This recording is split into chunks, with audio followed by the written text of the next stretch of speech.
Hello, welcome back. So let's start with the new series where it is on socket programming, which is an important part of Java programming or specifically Java network programming. So in this video, we will first discuss about the basic introductory concepts on sockets and how we can program a socket, okay, in Java. So let's begin with. So if we see here the sockets in Java, that is, first we should know what do we mean by a socket.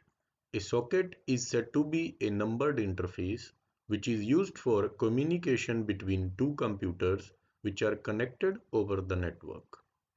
So socket is just a numbered interface. Numbered means it is given a number. We will see shortly what a socket contains.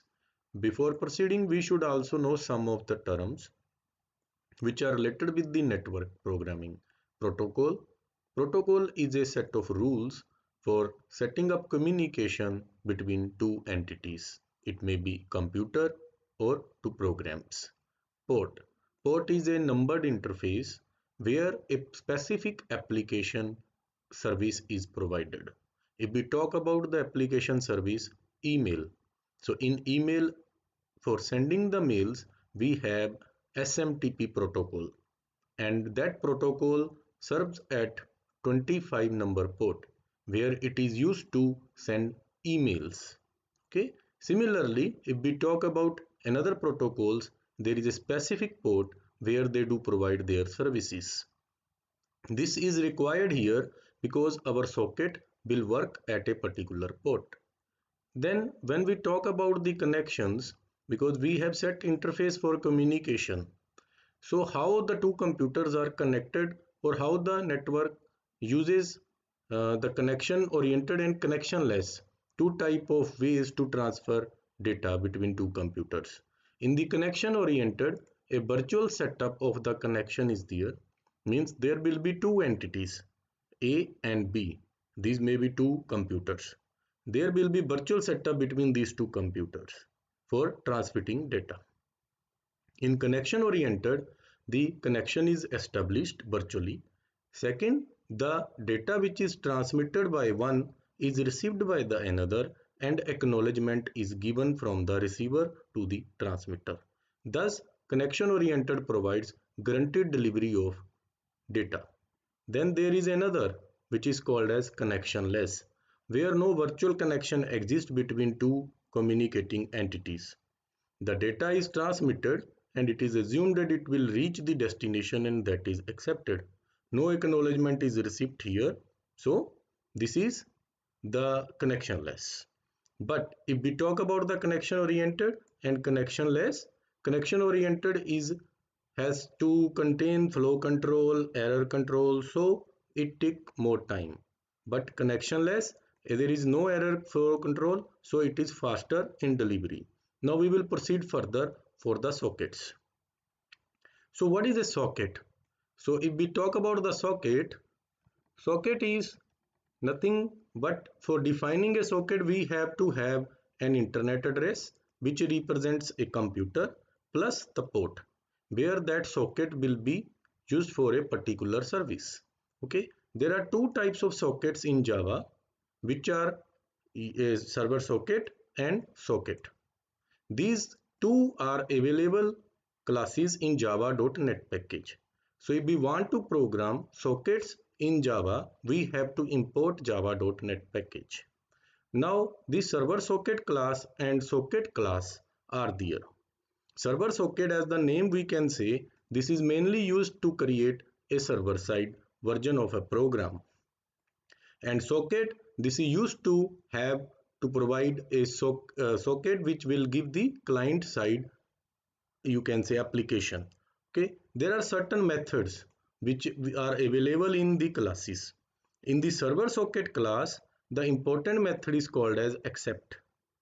This method keeps on running once we execute the server program, and it keeps on listening to the incoming client requests.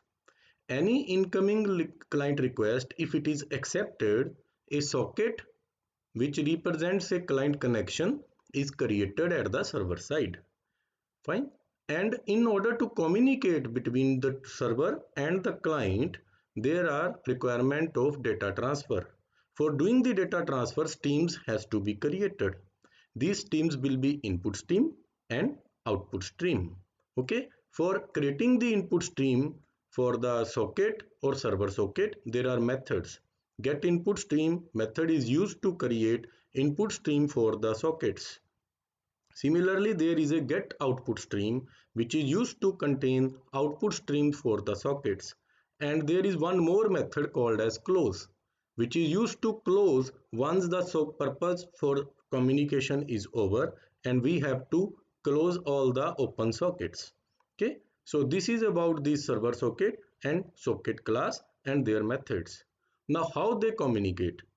First, we need to create a server and that server should be executed. Then its accept method will keep on listening to any incoming client request. Once we execute the client side program, it goes to the server, okay, over a particular internet address and port, and then that server accept the connection and then open up the input and output streams. The output stream of one will act as an input. Just take an example. If server is communicating to the client, then this is the output for the server, but for the client, the output of the server will be the incoming, means it will be treated as the input stream. Similarly, when client wants to interact with the server, it will send a message to the server. So that is through the output stream. So the socket which belongs to a particular client at the server, for that it will be the input stream.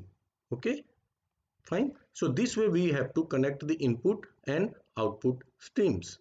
Okay, now we will work with the server and client program in the next video. Thanks for watching. So keep watching and stay tuned with this.